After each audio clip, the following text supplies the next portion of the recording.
Bienvenido a este programa de La Mula, que lo hacemos como corresponde desde nuestras casas. Está Farid Cajat, como siempre, con nosotros aquí en este programa. Hola Farid, ¿qué tal? ¿Cómo estás? Buenas tardes. ¿Qué tal? Buenas tardes. Vamos a ver esta situación de la pandemia que nos afecta a todos, a todo el mundo, desde el punto de vista, de la política de las relaciones internacionales. ¿Cómo evalúas la manera que los gobiernos a nivel internacional han reaccionado? ¿Ves una diferencia entre gobiernos del Occidente, gobiernos de Oriente, entre gobiernos populistas, gobiernos no populistas? Primero hay una diferencia en la forma en que la comunidad internacional interactúa para lidiar con el problema, comparado con la forma en que la Organización Mundial de la Salud, utilizando un protocolo de 2005, coordinó la respuesta ante la última pandemia, la del H1N1, que surgió el año 2009. Y que a diferencia de la gripe española, la gran pandemia del siglo XX, que provocó más de 50 millones de muertos, solo provocó en el caso del H1N1 18.500 muertos. El grado de coordinación que están ejerciendo los estados hoy en día es distinto. En segundo lugar, hay curiosamente, y lo hemos comprobado, ventajas y desventajas entre, digamos, en la forma de responder a la pandemia, dependiendo si se trata de un régimen autoritario o un régimen democrático. Se hizo aspaviento respecto al hecho de que China logró construir un hospital con 10.000 camas, si no mal no recuerdo, en 15 días, y que logró establecer una cuarentena draconiana que finalmente parece haber contenido la epidemia en su lugar de origen. Dicho lo cual, sin embargo, si bien ahí hay ventajas, porque en una democracia probablemente temas como derechos de propiedad, derechos civiles, debido proceso, obstaculizarían acciones de este tipo.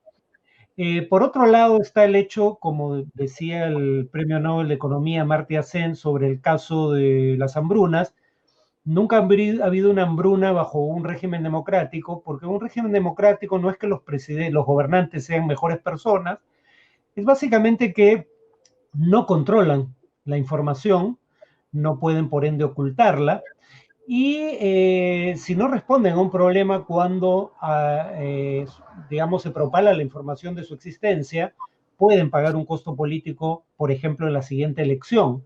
Entonces, hay ventajas para las democracias en su forma de responder a estas pandemias, pero también hay desventajas. Yo diría que en el balance las democracias lidian mejor con estos problemas que los regímenes autoritarios, pero el panorama tiene claroscuros, no es blanco y negro. Ahora, Estados Unidos siendo una democracia y con la información que ha tenido y que ha tenido su ciudadanía, sin embargo, se ha demorado en reaccionar, en tomar medidas drásticas, tanto así como el Reino Unido. Sí, ahí ya entra a tallar el tema de, digamos, presidentes nacionalistas, populistas, que dentro de su crítica a las élites, incluyen entre esas élites a las que critican a la comunidad científica. Y entonces tenemos presidentes como Trump y Bolsonaro, que sencillamente no creen en el cambio climático, como no creen en la teoría de la evolución. Teoría que es indispensable para entender por qué este virus es distinto a los que lo precedieron. Siendo de la familia de los coronavirus, necesita un nombre propio, COVID-19, porque los virus mutan. Y los virus, cuando se producen mutaciones, los virus que tienen más capacidad de adaptarse al entorno son los que sobreviven. O sea, selección natural tal como establece la teoría de la evolución de Darwin. Pero literalmente hay miembros del Partido Republicano del presidente Trump que no creen en la evolución, que creen que el cambio climático es un invento de científicos que han urdido una conspiración para relevar su posición de poder en el sistema internacional. Pero el tema es que partiendo de esa premisa, y diciendo inicialmente que el problema del coronavirus era una farsa, hoax fue la palabra que utilizó en inglés. And this is their new hoax. Las circunstancias lo obligaron a cambiar cuando empezó a ver las consecuencias de ignorar el problema. Entonces, digamos nuevamente, no es blanco y negro. Las democracias tampoco son perfectas en general y mucho menos en esta situación particular. Pero yo sí diría que probablemente el país que mejor afrontó el problema es una democracia, Corea del Sur, porque hizo lo que había que hacer. Probablemente Corea del Sur no solo sea un país que salga bien librado de la pandemia, sino que tal vez sea uno de los países que sufra en menor proporción las consecuencias económicas de la misma. Porque lo que hizo Corea del Sur fue primero realizar pruebas, unas 10.000 a 11.000 pruebas diarias. Durante la primera semana Estados Unidos solo hizo 11.000. Y entonces, en Corea del Sur sí había una estimación realista de qué proporción de la población total era la que había contraído el virus. Y en segundo lugar, con métodos como GPS instalados en teléfonos celulares, hizo seguimiento a las personas infectadas. Las aisló, pero además hizo seguimiento a sus contactos para saber quiénes podrían haber sido contagiados por esta persona infectada. Y de esa manera, cuando Corea del Sur decide establecer cuarentenas, son cuarentenas locales, parciales, que tienen menos efecto sobre la economía. Entonces, si tuviera que decir cuál es el país ejemplar en materia de respuesta al coronavirus, diría que es Corea del Sur, una Ahora, las democracia. democracias, como decías, no son perfectas y de ahí que se haya podido elegir en Estados Unidos a Donald Trump, en Brasil a Bolsonaro o también al presidente AMLO en México, que también está encomendándose algunas estampitas, ¿no? La cura contra el coronavirus. Pero ¿cómo explicas el caso de Italia? ¿Por qué está siendo tan letal el virus en Italia, en una zona rica como es Milán, con recursos? Sí, respondiendo a tu pregunta, una primera apreciación interesante es, para que no vayan a creer que es un tema ideológico, efectivamente, nombraste a López Obrador. O sea, creo que lo distintivo es que sean gobiernos populistas, ¿no? De izquierda o de derecha, los que tienen este tipo de discurso. López Obrador es de izquierda, pero es un populista de izquierda y efectivamente también ha tendido a ignorar la gravedad del problema en un inicio y no ha hecho mayor esfuerzo por, digamos, coordinar acciones con otros países. Entonces, sea Bolsonaro o Trump desde la derecha o López Obrador desde la izquierda, los gobiernos populistas han tendido a tener una actitud más irresponsable frente al problema. En el caso de Italia, presumo que habría que decir que, digamos, Italia ha tenido el peor desempeño económico probablemente, o cuando menos uno de los peores desempeños económicos en la Unión Europea desde la creación del euro, la moneda común de la que forma parte. Y como forma de afrontar los problemas de la economía italiana, que tiene una de las deudas públicas más grandes como proporción de la economía, más de 100% del producto, ha habido políticas de austeridad y dentro de las políticas de austeridad algunos de los programas recortados han sido programas sociales, pero también de salud pública. ¿Qué tanta importancia tiene eso para entender lo que está pasando ahora? No lo sé con certeza, pero yo presumo que esa es parte de la explicación de que Italia, siendo un país no solo democrático, sino un país relativamente rico, haya tenido una respuesta que cuando menos en inicio fue bastante deficiente. Hay también una población bastante mayor en promedio, incluso que el resto de Europa. Sí. Ahora, la Unión Europea, la cuestión comunitaria, las decisiones comunitarias, ¿crees que están ayudando a combatir este virus? Bueno, cuando empezó el problema en Italia, Italia pidió ayuda de los países de la Unión Europea y la ayuda brilló por su ausencia.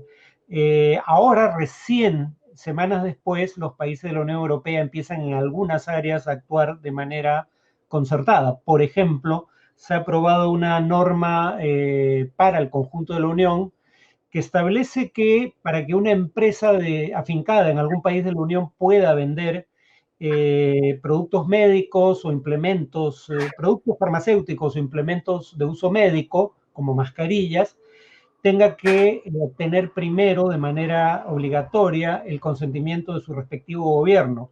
¿Con qué objeto? Con el objetivo de garantizar que haya existencias suficientes de medicinas, implementos para cubrir las necesidades de Europa, en primer lugar. Entonces, la paradoja es que la coordinación intraeuropea se da a expensas de posibilidades de cooperación con países externos a la Unión Europea, pero cuando menos ahora está empezando a haber una colaboración a nivel del conjunto de Europa. Porque hay una escasez, como vemos en todas partes del mundo, incluido acá, de mascarillas. Por ejemplo, hay un informe del CDC, del Centers for Control of Disease, diciendo que en caso no haya mascarillas se puede recurrir a bandanas o a pañuelos. Esto nos lleva a la economía de guerra, ¿no? El presidente Donald Trump ha dicho, soy un presidente en tiempos de guerra. ¿Qué significa una economía de guerra? A ver, significa, creo que el mejor ejemplo de lo que puede significar es China, ¿no? Una cuarentena que fue, digamos, librada en mano militar, casi como si estuvieran obligando a la gente a ocultarse de un bombardeo, ¿no? En sitios preestablecidos. Porque, digamos, habría que aclarar que cuando una democracia establece una cuarentena, primero la establece dentro de los límites que a su vez establece la Constitución del país. Hay un organismo independiente como el Tribunal Constitucional o la Corte Suprema de Justicia, dependiendo del país, que puede enmendarle la plana al gobierno si es que intenta ir más allá de lo que establece el marco constitucional para situaciones de excepción. En China, la cuarentena se hizo valer por medios coercitivos, sea la policía, sea las Fuerzas Armadas, fue una acción casi militar, o sea, como si fuera un estado de guerra. Pero además en China se hizo algo que se hizo en Occidente durante la Segunda Guerra Mundial, en Estados Unidos en particular, y es que el Estado está obligando a empresas cuya actividad está en otro rubro a dejar de producir lo que estaban produciendo y empezar a producir, digamos, medicinas, o bueno, en el caso del que estoy hablando, más que medicinas, empezar a producir instrumentos de uso médico, como por ejemplo mascarillas, y además obligar a esas empresas a las que se obliga a producir algo que no era parte de su rubro habitual, a venderle la producción al Estado a un precio preestablecido. Ese es el tipo de circunstancias que son propias de una situación de guerra. Ahora, también está el hecho de que algunos gobernantes podrían establecer las necesidades de seguridad para tratar de sortear los controles y los contrapesos propios de un gobierno democrático. En ese sentido, habría que estar alerta con lo que quiere implicar un gobierno como el de Trump cuando alega que está en una economía de guerra. La paradoja es que, como dijimos, empezó diciendo que todo esto era una farsa y ahora es tan grave la situación que estamos en una situación virtualmente de guerra. Claro, y con decisiones que ya habíamos comentado cuando empezó el virus en la China, decisiones como la India de no exportar medicinas, ¿no? Esta situación de guerra contra el virus también está reivindicando la figura, con los riesgos que comentamos hace un rato, de un Estado fuerte. Sin duda, ¿sí? Porque es el tipo de circunstancias donde incluso muchos liberales son cuidadosos en, digamos, cuestionar, mejor dicho, en no cuestionar, la intervención del Estado en la economía para fines de salud pública ante un desastre natural o una pandemia. La pregunta es, ¿el Estado se está extralimitando en la respuesta o no?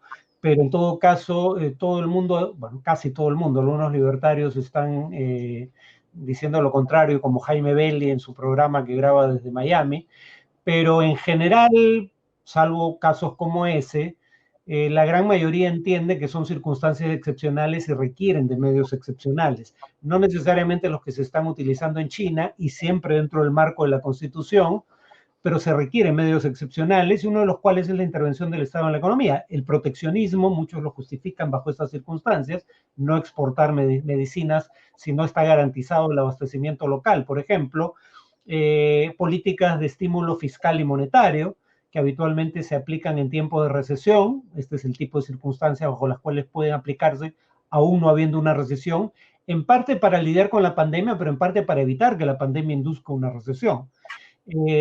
Ahora, ¿Ya estamos en una recesión? Bueno, el riesgo de una recesión es grande, en mi opinión. Basándome en lo que dicen economistas, yo no lo soy.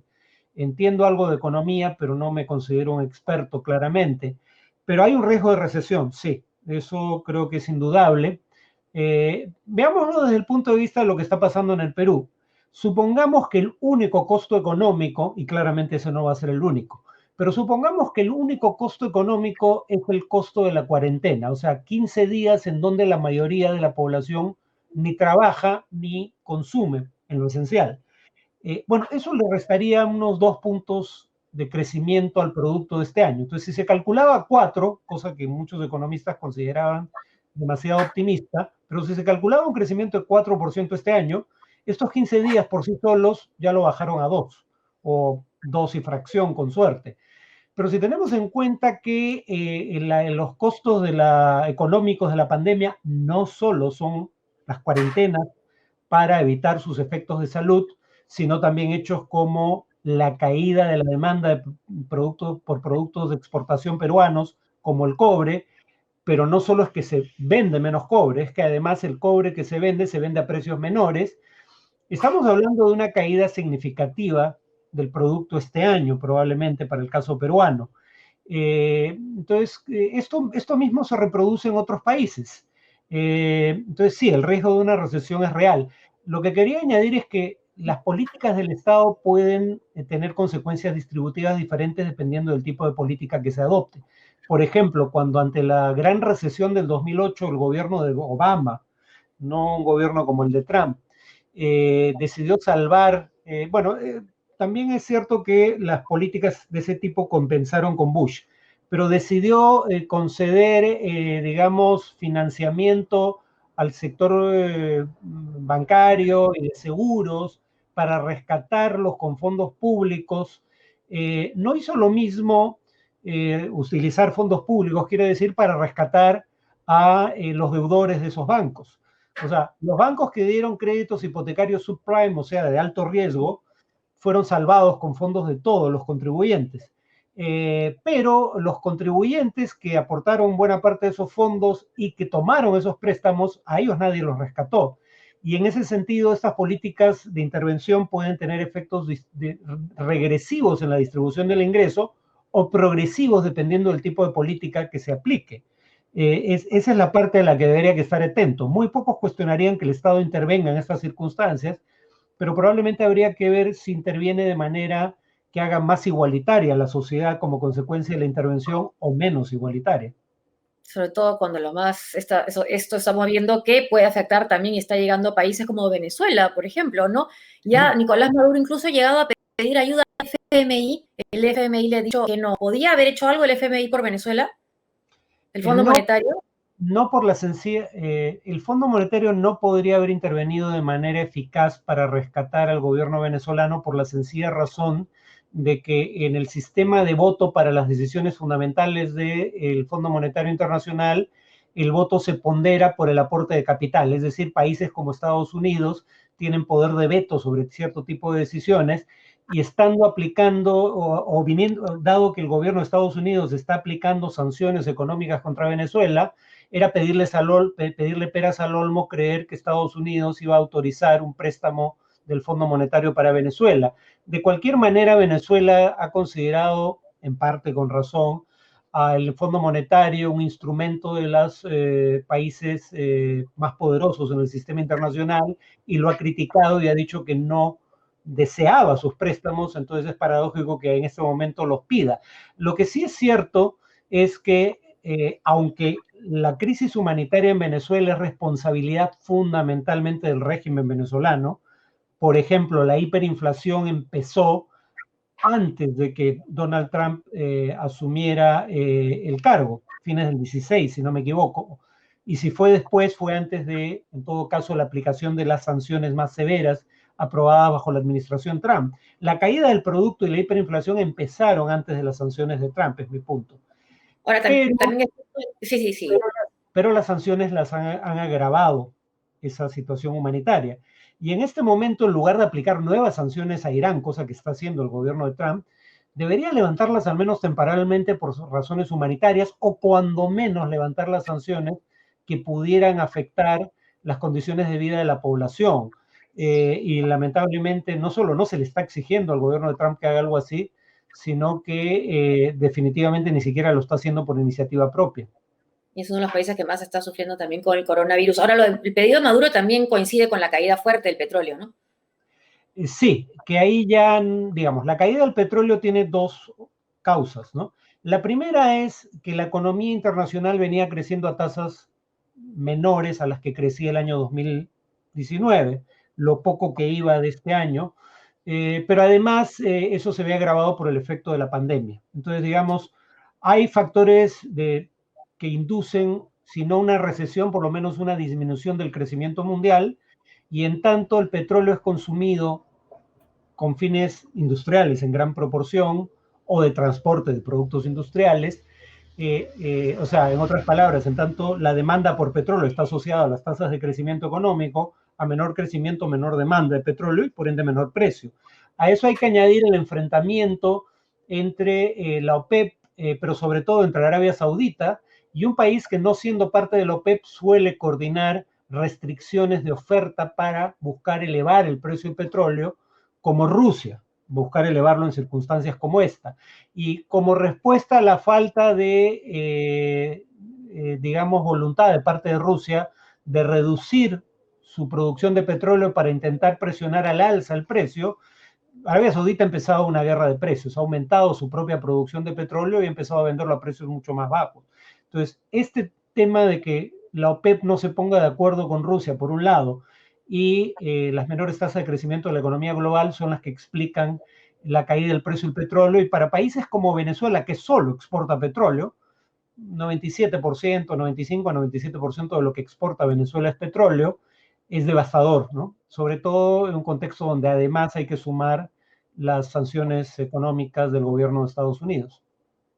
Ahora, en estas decisiones que se toman desde los estados del aislamiento, por ejemplo, en el que estamos, de ser drásticos en no tener mayor contacto social, porque, bueno, parece que no hay un plan B hasta que se encuentre la vacuna. Hemos hablado en América Latina de los gobiernos de López Obrador, de México y Bolsonaro. ¿Cómo ves al Perú en el promedio en la región, en las decisiones?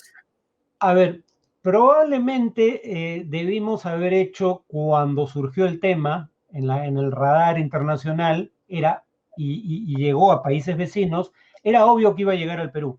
Y en ese momento, cuando todavía no había ningún caso de personas infectadas en el Perú, debimos haber empezado a hacer, digamos, intentos de detección masiva, aplicar el kit de diagnóstico en gran cantidad de casos. Pero bueno, no se hizo en parte porque no teníamos tampoco suficientes el kit para hacer estos diagnósticos en la cantidad suficiente. Lo que sí creo que estamos haciendo bien es no solo declarar una cuarentena, sino hacer esfuerzos para que se aplique ahí donde hay sectores de la población que deciden ignorarla. Por razones entendibles en algunos casos, ¿no? Porque del hecho de que trabajen depende que coman ese día, porque no tienen grandes ahorros a los cuales apelar en circunstancias como esta. Pero de ahí la importancia de que haya este paquete de ayuda a 9 millones de peruanos entregándoles alrededor de $100, cuando menos por esta vez, tal vez por única vez. Pero el tema es que la cuarentena es necesaria una vez que empiezan a multiplicarse los casos, porque cuando empiezan a multiplicarse, la progresión puede terminar siendo geométrica, o sea, Claro, duplicando en cuestión de horas a veces, ¿no? Y que se haya sumado a la cuarentena, para decirlo con claridad, un toque de queda, dentro del marco de la Constitución, sin embargo, habría que aclarar, creo que era el paso correcto, dado que no se hizo lo que era aconsejable en una primera etapa, descartes masivos, pero no había los implementos. que lo que dice el director de la Organización Mundial de la Salud, ¿no? Test, test, test, pruebas, pruebas, pruebas, pero claro, no siempre las hay. Incluso en Estados Unidos también se ha demorado y también lo está haciendo paulatinamente el tema del aislamiento, ¿no? Que esta situación, bueno, que hemos dicho ya de guerra en la que está en riesgo la vida de tantas personas y otras que ya han muerto, ¿cómo crees que va a impactar en las elecciones de Estados Unidos, que son este año?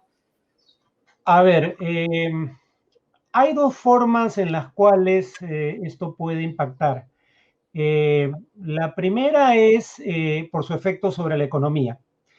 Una de las variables, probablemente la variable económica que tiene mayor poder predictivo, aunque no es un poder predictivo, digamos, determinante, o sea, establece mayor probabilidad simplemente, pero la variable económica que hace más probable que el candidato en ejercicio del cargo que va a la reelección pierda la reelección es la tendencia en la creación de empleos en el año previo a la elección. Claramente el efecto recesivo del coronavirus o de la pandemia afecta adversamente a Trump. El segundo elemento es cómo responda en general a la crisis, qué número de muertos provoque, por ejemplo, que probablemente no sea mayúsculo, tal vez no lo sabemos todavía. Pero en general, el gobierno parece estar en control de la situación, inspirando confianza en la población, en su respuesta a la pandemia o no. Claramente eso no está ocurriendo en Estados Unidos. Tal vez eso cambie en los días sucesivos, pero mi pronóstico sería, yo no hago pronósticos electorales con tanta distancia, digamos. Puede pasar cualquier cosa imprevista, como una pandemia, que cambie totalmente las tendencias. En el caso de Hillary Clinton, Clinton pierde en buena medida porque en la última semana de campaña se reabre una investigación en su contra, una investigación penal en su contra. Cuando uno ve eso, le hace perder 3 puntos de ventaja en el promedio de encuestas y finalmente pierde la elección. Entonces, es difícil hacer pronósticos sobre una elección que todavía va a tener lugar en noviembre, hoy, en marzo. Pero lo que sí me atrevería a decir es que esto va a afectar adversamente las perspectivas de reelección de Trump. ¿En qué proporción es lo que no podría decir todavía? Y mientras estamos hablando, estoy viendo en la pantalla CNN, dicen que la ciudad de Nueva York puede quedar, eso advierte el alcalde de Blasio, sin elementos médicos, sin equipo médico necesario en 2 a 3 semanas, o sea, en el país más rico del mundo. Sí, sobre todo hay que tener en cuenta que hasta ahora la respuesta ha sido estatal. Hay estados que han adoptado una suerte de cuarentena, como California, pero hay algunos estados que todavía, igual que Trump, no reconocen la gravedad de la situación. Bueno, Trump ya la reconoció, pero hay algunos republicanos que en este tema están a la derecha de Trump, si esto es una cuestión ideológica, ¿no? Porque se niegan a admitir que el problema sea tan grave como dice la Organización Mundial de la Salud, e incluso en un inicio negaban que fuera un problema. Claro, en un virus además que como ya sabemos no distingue entre izquierdas y derechas, ¿no? Ya vemos además algunos congresistas en Estados Unidos incluso que ya lo tienen, ¿no? Farid, muchas gracias. Vamos a seguir con este programa entonces así, desde nuestras casas para seguir informando desde la mula. Muchas gracias a ustedes por seguirnos. Gracias, Farid. De nada. Si quieres recomendaciones de programas que ver durante esta cuarentena, mira El Mundo en la Mula.